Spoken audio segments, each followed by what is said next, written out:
Hello, my name is Jordan Hall, and today I'm going to be talking about forensic interviewing and the issues that arise with that. The first thing we're going to talk about are just some issues, as in how do these issues with forensic interviewing arise, what causes these issues, who's at fault with these issues, and also who is affected. And we're going to look at how do they affect anything and ways to prevent these issues from arising in future interviews. So, what, who, and how?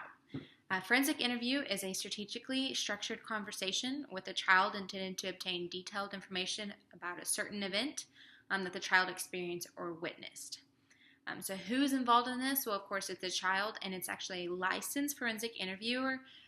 They are licensed because they have training that they have to go through and take certain courses and classes to ensure that they conduct these interviews in the correct way, so they don't lead to any assumptions within the interview, faltering any of the answers that might be given from the children when answering questions. And the purposes of these interviews, of course, are to obtain correct information from the child that becomes helpful in a criminal investigation, whether it's child abuse, neglect, or anything to do within the children. The purpose is to just talk to the child, get as many details as they can within the interview to pursue any criminal charges to ensure the child's safety. So that brings me to my next point, that another purpose is to always assess the safety of the child. These interviews are being conducted solely to protect the child, to figure out what's going on, and to be able to make sure that the child is not in any harm, and if they are, to remove them from any harm, and follow with the criminal procedure from there. So, of course, the first most important thing is the child's safety, and that's what this process is mainly solely about.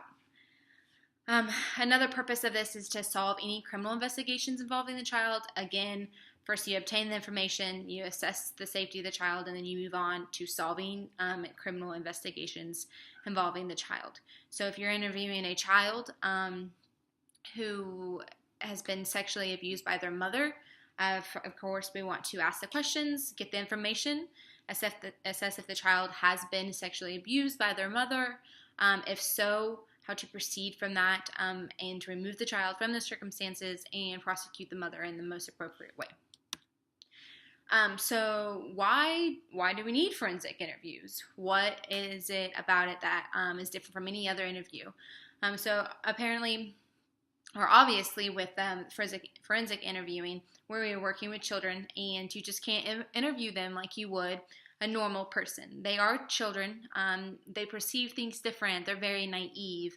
They don't quite understand what's going on around them. A lot of times, the abuse and neglect that is being associated with them is commonly from a child or a parent who the child knows, loves, and trusts.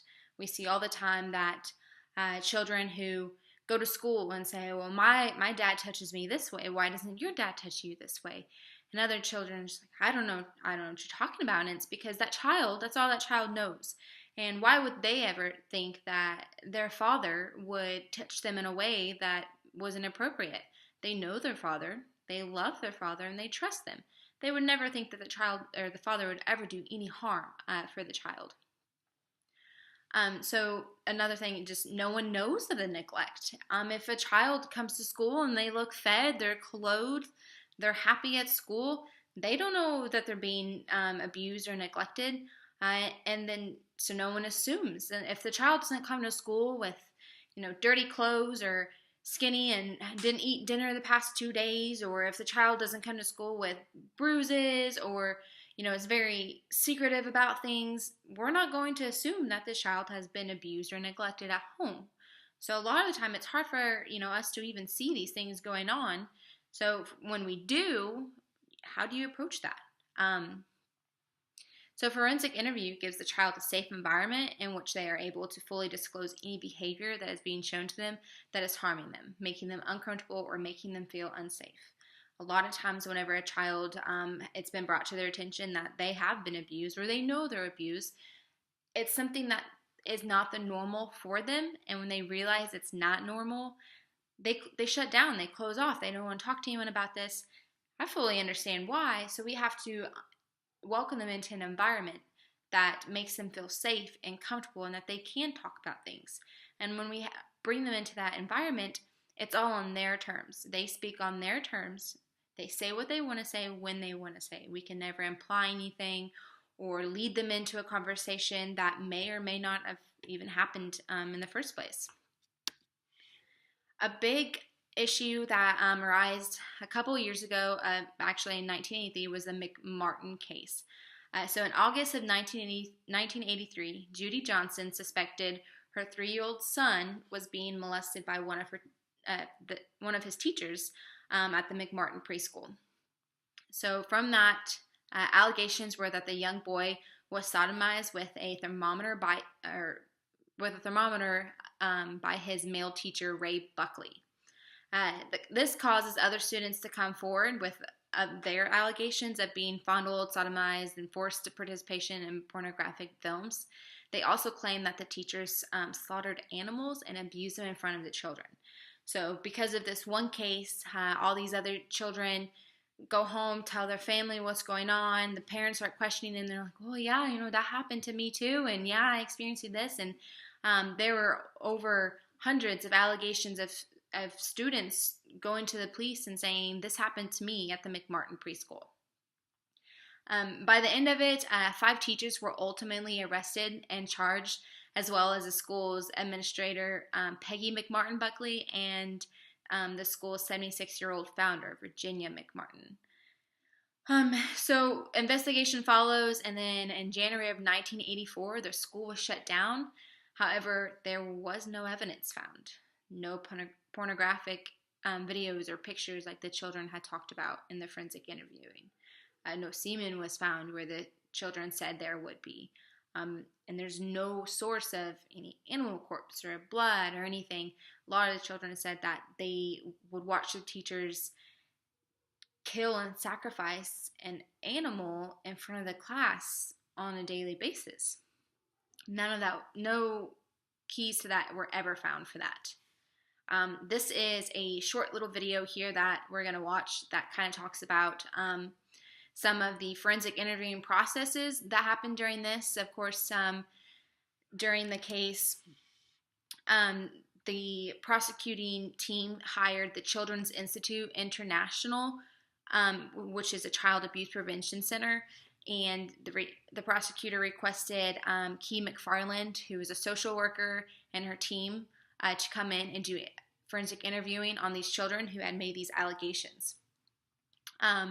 So they interviewed and taped the children. They even released some of this tape to the press and to the news, and they kind of talked about how the children were using toys and puppets to kind of tell their story to make them feel more relaxed. And while, yes, this is a key thing to make the children feel more and relaxed, it still needs to be reality for them, and we can't just make it a make-believe scene or a story time scene.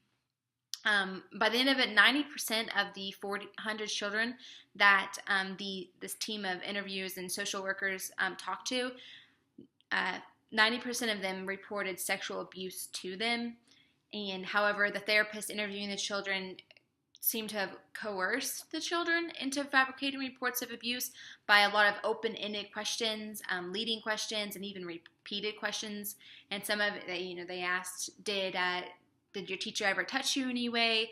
And they would say no. And well, are you sure they didn't touch you on the bottom? There's other students said the teacher saw them touching you on the bottom. And the children would think, and they would think about it for a second, and like, yeah, he did. Or they were just prompting these scenarios into these children's heads, making them believe what they said was true. Because why would the forensic interviewer, someone who they have convinced the child to trust, why would they make anything up? So obviously the approach in this process was not a correct manner, and a lot of the children didn't realize that. So of course there was the leading questions, repeated questions, open-ended questions, and then by the end of it, the interview had been going on for so long that the children were tired of answering all these questions and repeated ones over and over again, that they would just start saying whatever they needed to get the interview to end. So here's this clip that we're going to look at on that. You have interviews that will start off with a therapist asking a child whether they had ever played any naked games. At McMartin, this was a huge topic, was naked games. And the children initially say no. The therapist, though, didn't accept those answers. So then they repeat the question. And then they repeat it again. Eventually, the children realize that their interview is never going to be allowed to end until they start giving the interviewer the kind of answer that she wants to hear.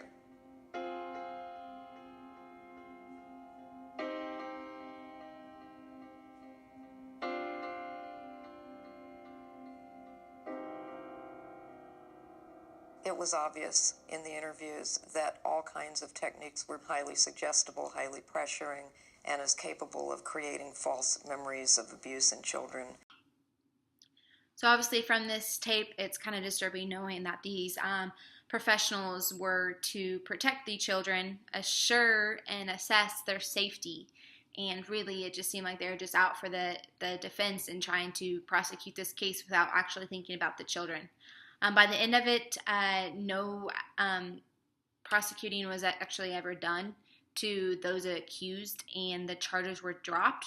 And the McMartin family actually pressed charges against the initial mother who made the claims for battery of their name. And of course, the judge ruled in their favor. However, with the amount of time that it took to get through the case, it was too late, and it's not like they could clear up their name anyways. The last thing we're going to talk about is how to prevent the interview from going to the opposite direction. Clearly, in this McMartin case, that is what happened. The interview went into the opposite direction. It was not processed the way it should have been, and the job wasn't done right. So the first thing that someone should do, besides going to classes and being prepared for the interview, is just build a line of questioning. Ask the children, do you know why you're here? Can you tell me why? Do you think anything bad happened? Not something bad happened to you. You need to tell me what was so bad about it.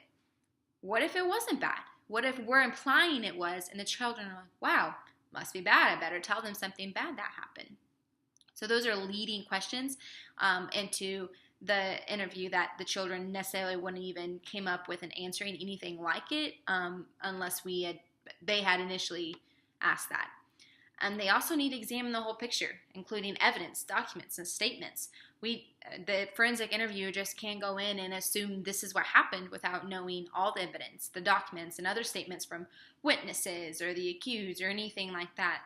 They have to know all of the information before they can go in and start asking these children questions that they may not even know anything about.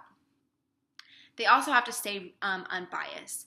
As hard as it is interviewing a child who has been sexually abused or neglected, and how much you care for them and you want to do what's right for them and get justice for them, a lot of times we have to stay unbiased and just think about the case at hand. As much as we want to prosecute and put the person behind bars or the person who harmed these children behind bars, we have to remember that while we can get to that point, right now we have to take it one step at a time.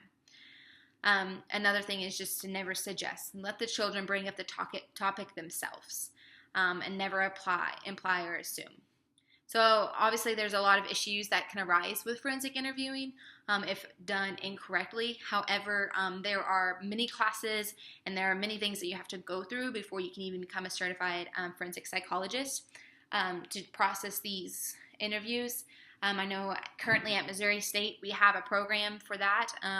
You take a certain amount of classes and then you actually have to have a certain GPA and apply to the program, and then you get accepted and everything. So it's a long process, but I think it's very necessary for the amount of information that goes into it and the accountability that these people have with the children, ensuring their safety.